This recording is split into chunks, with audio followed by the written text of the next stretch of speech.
لا حول ولا قوة إلا بالله العلي العظيم. أعوذ بالله من الشيطان الرجيم. بسم الله الرحمن الرحيم. رب اشرح لي صدري ويسر لي أمري واحلل عقدة من لساني يفقهوا قولي. اللهم صل على محمد وآل محمد وعجل فرجهم. معزز قارئین سلام علیکم. آج کا ہمارا موضوع درس جو ہے وہ تاریخ امام معصومین علیہ السلام ہے، اور آج ہم لوگ پڑھیں گے حالت زندگی امام حسن علیہ السلام کے بارے میں. تو درس کا آغاز کرتے ہیں. اسم مبارک آپ کا یعنی کہ آپ کا نام جو ہے وہ حسن ابن علی علیہ السلام ہے، اور آپ کی ولادت 15 رمضان المبارک سن 3 ہجری مدینہ منورہ سعودی عربیہ میں ہوئی. آپ کی شہادت 28 صفر سن 50 ہجری کو مدینہ منورہ میں ہوئی. آپ کا نام حضرت رسول اللہ صلی اللہ علیہ وآلہ وسلم نے حسن رکھا، اور آپ کے بارے میں فرمایا کہ اے اللہ، میں اس کو دوست رکھتا ہوں، تو بھی اس کو دوست رکھ. جس نے حسن و حسین کو دوست رکھا اس نے مجھے دوست رکھا، اور جو ان سے دشمنی کرتا ہے وہ شخص میرا دشمن ہے. آپ اپنے والدین کی پہلی اولاد ہیں. آپ جنت کے جوانوں کے سردار اور امام ہیں. آپ کے والد بزرگوار حضرت علی ابن ابی طالب علیہ السلام ہیں، اور آپ کی والد گرامی حضرت فاطمہ بنت رسول اللہ صلی اللہ علیہ وآلہ وسلم ہیں. اپنے والد محترم کے ساتھ جو آپ نے زندگی گزاری ہے اس کے بارے میں تواریخ میں یہ ہے کہ حضرت رسول اللہ صلی اللہ علیہ وآلہ وسلم کی رحلت کے تھوڑے ہی دن بعد آپ کے سر سے چاہنے والی ماں کا سایہ بھی اٹھ گیا، اور اس بنا پر آپ تسلی و تشفی کا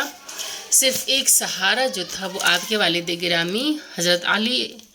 ابن ابی طالب علیہ السلام کی مہر و محبت کی ذات گرامی تھی. حضرت حسن علیہ السلام نے اپنے باپ کی زندگی میں ان کا ساتھ دیا اور ان سے ہم آہنگ رہے، ظالموں پر تنقید اور مظلوموں کی حمایت کرتے رہے، اور ہمیشہ سیاسی مسائل کو سلجھانے میں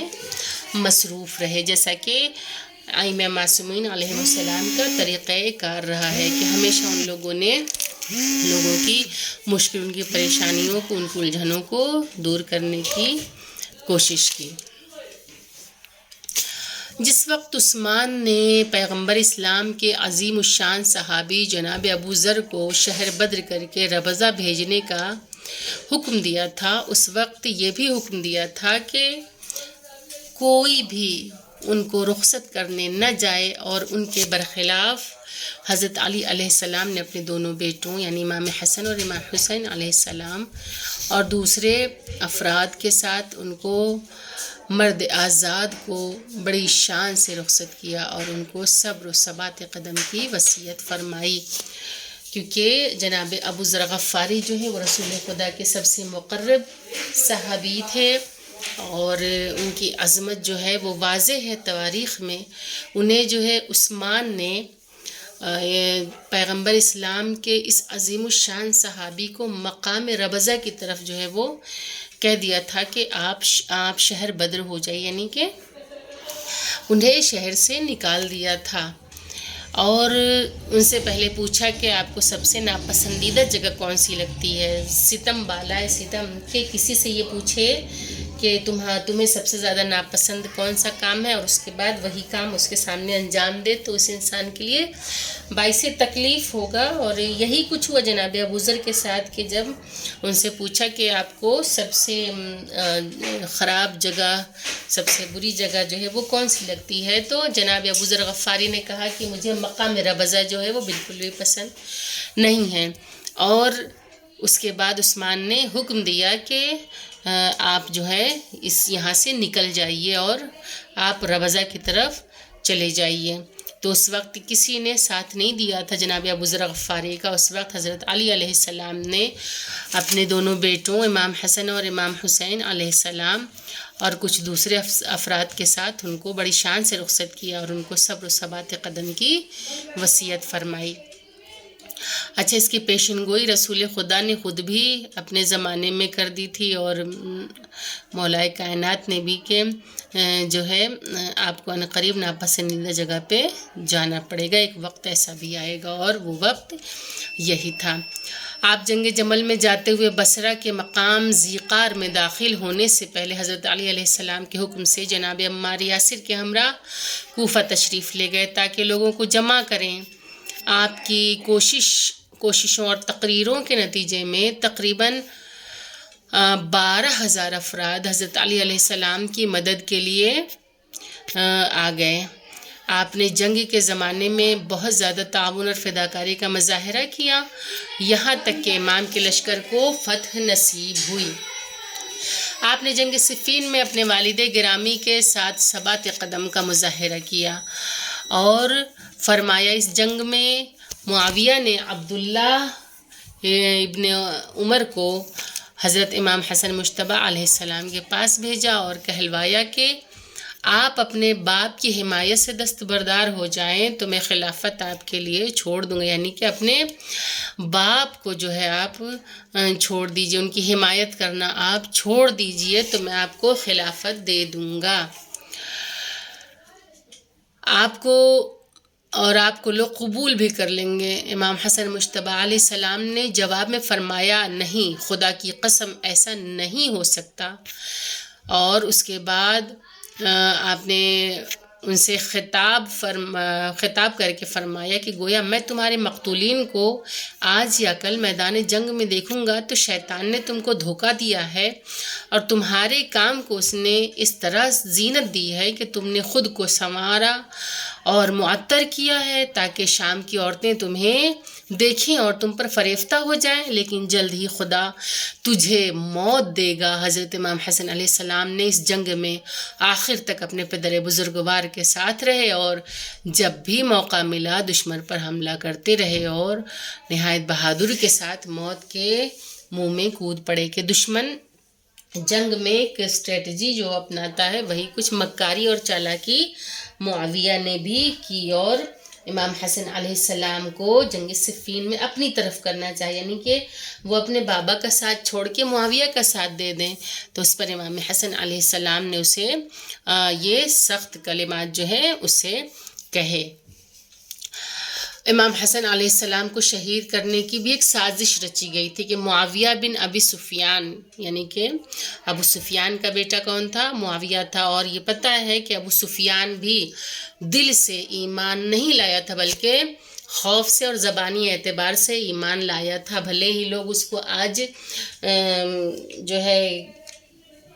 بھلے ہی لوگ اسے رضی اللہ کہہ لیں لیکن وہ کسی طور بھی رضی اللہ نہیں ہے۔ اور عثمان کا بیٹا کون تھا؟ معاویہ تھا، اور معاویہ نے کیا کیا تھا؟ معاویہ یعنی کہ ابو سفیان کا بیٹا اور یزید کا باپ، اس کا نام معاویہ تھا، تو اس نے امام حسن علیہ السلام کو قتل کرنے کی سازش کی تھی، اور یہ اس نے تہیہ کر لیا تھا کہ پورا ایک اس نے عہد کر لیا تھا کہ پوشیدہ طریقے سے امام حسن علیہ السلام کو قتل کر دیا جائے، اور اپنے اس ارادے کو پورا کرنے کے لیے اس نے 4 منافقوں کا الگ الگ انتخاب کیا۔ ہر ایک سے کہا کہ اگر تم نے حسن بن علی کو قتل کر دیا تو میں تمہیں 2 لاکھ درہم اور شام کا فوجی افسر بنا دوں گا، یہ ایک لالچ دے کے، کیونکہ بہت سے لوگ جو تھے وہ لالچ کی بنا پہ غلط امور کو انجام دیتے تھے، اور جیسا کہ معاویہ نے یہاں تک کیا تھا اپنے دور میں کہ بہت سی احادیث کو اس نے پیسے دے دے کر احادیث کو تبدیل کروا لیا اور اپنے فیور میں کروا لیا، جو صحیح تھا اسے غلط کر دیا اور جو غلط تھا اسے صحیح کر دیا، تو جو ہے کافی آپ لوگوں کو ایسی چیزیں ملیں گی، اگر تفصیل سے کوئی تاریخ پڑھے تو اس کو صحیح اور غلط کا اندازہ ہو جائے گا۔ تو پیسے دے دے کے دین اسلام میں بہت تبدیلیاں اس وقت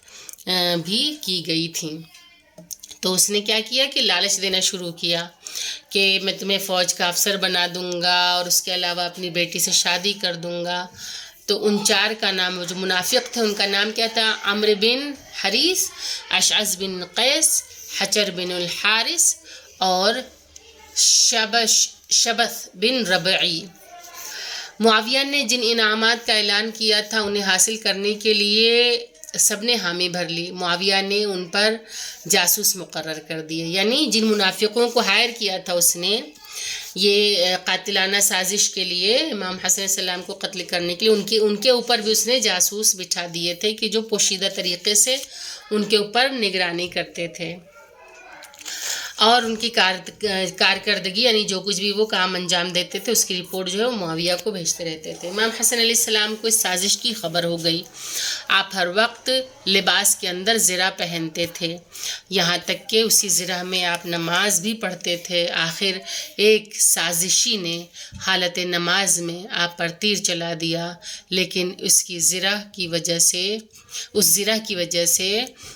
تیر کا زخم بدن پر نہ لگا۔ احادیث امام حسن علیہ السلام، باقی کی جو ڈیٹیل ہے وہ آپ سب نے پڑھی ہوگی۔ جو کلاس اول جو ہوا تھا اس میں ڈیٹیل میں بتایا گیا تھا کہ امام حسن علیہ السلام کو کس طرح سے زہر دیا گیا اور کیسے انہیں شہید کیا گیا۔ جودہ بنت اشس نے کس طرح سے ان کے پانی میں زہر ملا دیا تھا، جس سے امام وضو کرتے تھے اور اس پانی کو تھوڑا سا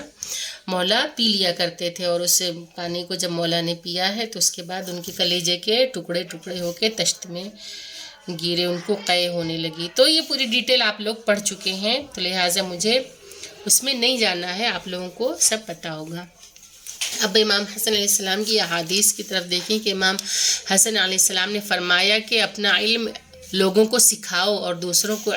کا علم جو ہے وہ سیکھو۔ اس طرح کیا ہوگا کہ اس طرح تم اپنا علم مضبوط کرو گے، یعنی سیکھنا اور سکھانا،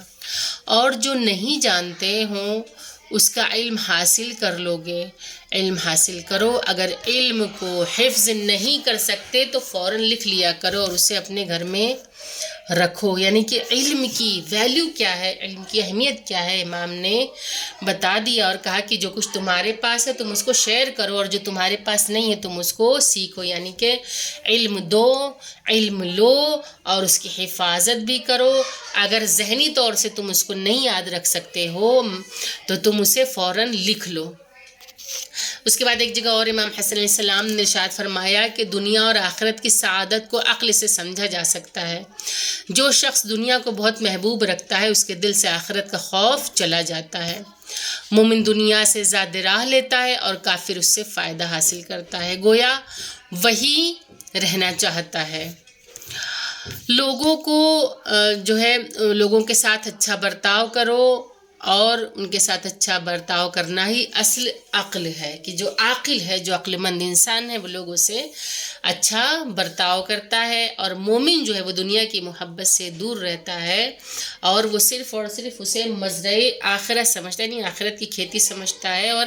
ایسی زندگی گزار کے جاتا ہے کہ جیسے بس کرایہ دار کی زندگی ہے اور آخرت کے لیے اس کو یہاں پہ کھیتی کرنا ہے، اور اس کے بعد باقی ساری فصل جو اسے کاٹنا ہے وہ آخرت میں کاٹنا ہے۔ لیکن جو کافر ہوتا ہے، جو دنیا دار ہوتا ہے، اس کے دل میں دنیا کی محبت سما چکی ہوتی ہے اور وہ ہمیشہ اس سے فائدہ حاصل کرنا چاہتا ہے، اور وہ اپنی موت کو بھی فراموش کر دیتا ہے، اور اسے ایسا لگتا ہے کہ مجھے یہیں پہ رہنا ہے اور یہیں پہ سب کچھ ہو جانا ہے۔ امام حسن علیہ السلام نے فرمایا کہ جو شخص تقوی الہی کو پیشہ بنا لے، یعنی اسے اختیار کر لے، تو اللہ تعالیٰ اس کے لیے فتنوں سے نجات کا راستہ پیدا کر دیتا ہے۔ یعنی جو تقوی کی طرف آ جائے، جو متقی اور پرہیزگار بن جائے، تو پروردگار عالم اسے فتنوں سے خود بخود نجات دے دیتا ہے، اس کے امر کی اصلاح کر دیتا ہے، اس کی ہدایت کا انتظام کر دیتا ہے، اس کی دلیلوں کو کامیابی عطا کرتا ہے، اس کے چہرے کو نورانی کر دیتا ہے، اس کی خواہشات کو پوری کر دیتا ہے، اور وہ ان لوگوں کے ساتھ ہوتا ہے جن پر اللہ تعالیٰ نے اپنی نعمتوں کو نازل فرماتا ہے، جسے انبیاء علیہ السلام، صدیقین، شہداء اور صالحین وغیرہ ہیں۔ امام حسن علیہ السلام نے فرمایا کہ مجھے تعجب ہوتا ہے اس شخص پر جو اپنی غذائی اشیاء میں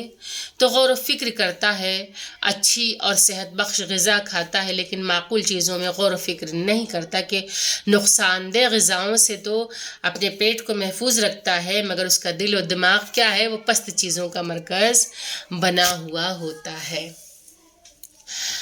امام حسن علیہ السلام نے ارشاد فرمایا کہ کھانے سے پہلے ہاتھ دھونا فقر فاقہ کو دور کرتا ہے، اور کھانے کے بعد ہاتھ دھونے سے ہم و غم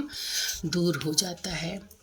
اس درس کی آڈیو بنائیں اور ہمارے ٹیلی گرام نمبر پر اپنی آڈیو بھیجیں، اور اس درس سے 5 سوالات نکالیں اور اسے لکھ کر اس کی آڈیو بنائیں اور ہمیں بھیجیں انشاءاللہ۔ وآخر الدعوانا ان الحمدللہ رب العالمین، اللہم صلی علی محمد وآل محمد وعجل فرجہم۔ السلام علیکم، خدا حافظ۔